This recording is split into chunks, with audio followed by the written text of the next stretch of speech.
और अफगानिस्तान के खिलाड़ी ने स्पोर्ट्समैन स्पिरिट की धज्जियां उड़ा दी। फास्ट बॉलर फरीद अहमद ने 19वें ओवर में आसिफ अली को आउट किया तो आपे से बाहर हो गए, बदतमीजी पर उतर आए। आसिफ अली ने भी बल्ला दिखाया, साथ ही खिलाड़ियों ने दोनों में बीच बचाव करवाया। कप्तान बाबर आजम ने अफगानिस्तान के खिलाफ फतह का क्रेडिट नसीम शाह को दे दिया। बोले, नसीम शाह ने बेहतरीन खेल पेश किया, जानता था वो बैटिंग कर सकता है। नसीम शाह के छक्के देखकर जावेद मियांदाद की याद ताज़ा हो गई।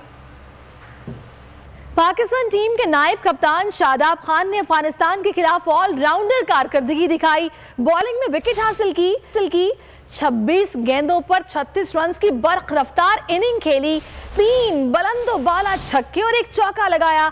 मैच के बेहतरीन खिलाड़ी करार पाए।